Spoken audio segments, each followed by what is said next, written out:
Water. Water everywhere? Water.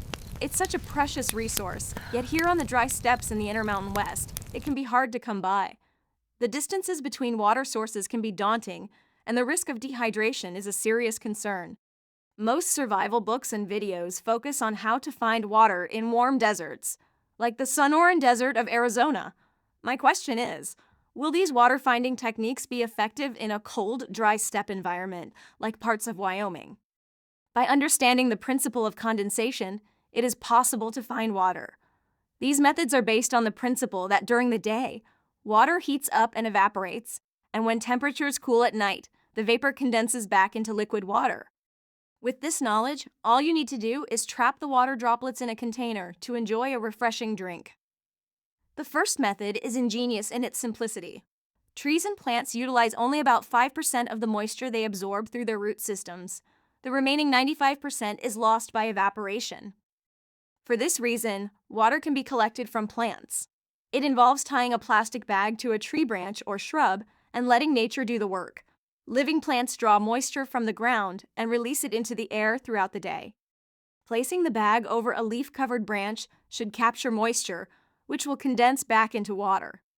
Make sure one end of the bag is lower than the branch so the water can pool there. The second method is similar, but it involves cutting living plants and putting them in a bag to collect water. The freshly cut plants should still release water through evaporation. After cutting the plants, make sure they do not touch the bottom of the bag, leaving space for the water to pool. Both methods will work during the growing season, but they are likely to be ineffective in winter when plants are dormant. Interestingly, evergreen trees do not go dormant in the winter, so hanging a bag on one of these trees might yield results even in colder months. I plan to give it a try. After leaving the bag for 2 days, I collected no water. However, this bag technique could be a super simple way to collect water during the warmer months in a lush forest. Unfortunately, the steppes are mostly devoid of trees, with only a few bushes scattered here and there. While one of the bag techniques might provide a little water during the summer, in winter it would be pointless to try. Another way to collect water is to shake dew or frost off plants into a container in the early morning. Collecting water from dew would be time-consuming and labor-intensive, yielding minimal results. But if you are desperate for water, it would be worth it. During the cold months, if there is snow, it can serve as a source of drinkable water since it is primarily frozen water. This sounds like a no-brainer. However, consuming raw snow can lead to hypothermia and even death. The safest method to obtain water from snow is to melt it using a heat source. Additionally, remember that snow is mostly air, so when it melts, the amount of water you get may be meager. The last water gathering technique will take some work. Dig a hole, place a water receptacle in it, and cover the hole with plastic. A dark covering works best.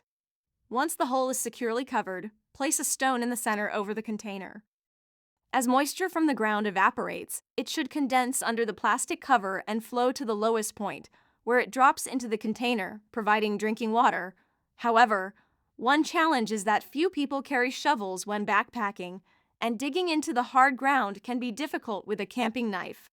Using only a camping knife to excavate a hole for a ground condensation trap requires considerable time and energy. This water collection process would be impractical in winter, as the ground is frozen and digging would be next to impossible. After 2 days of effort, I was unable to collect any water using my condensation trap. Wyoming's winter climate is too cold and dry for this method to be effective on the open steppes.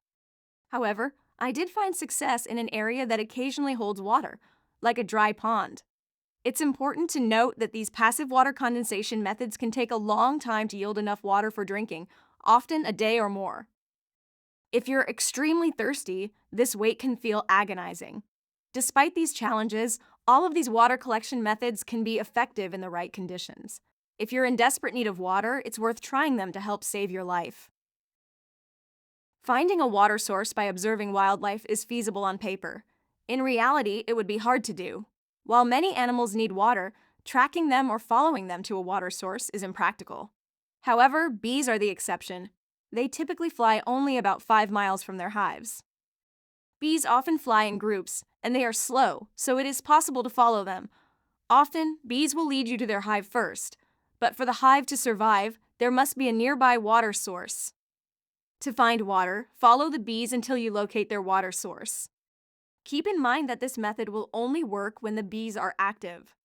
Look for out-of-place plants, darker green plants, shrubs, or water-loving vegetation, as these may indicate a nearby spring or an underground water source. Follow a dry creek and look for signs of moisture, such as darkened soil. Once you spot these signs, start digging for water. It's safer to walk along the bank of a dry creek bed rather than walking in the creek bed itself. A flash flood is a real danger in arid areas. If a flash flood happens while you are in a creek bed, the cause of death will be drowning and not dehydration. A little ironic. When hiking over granite, keep an eye out for a nama hole, also known as a rock hole. These naturally occurring boreholes often hold water when no other sources are available. Dark, narrow canyons can also be good places to find water. Look for the lowest points in the canyon where water may collect and seep into the ground. I once read a true account of a person who died of thirst just a few feet away from a watering hole because he was so dehydrated that he couldn't walk those last few feet to salvation. Dying of thirst is a serious risk in regions with limited water sources. When hiking in what was once known as the Great American Desert, it's crucial to carry plenty of water. While water may be heavy, it is essential for your survival. I hope these tips on finding water help you stay safe.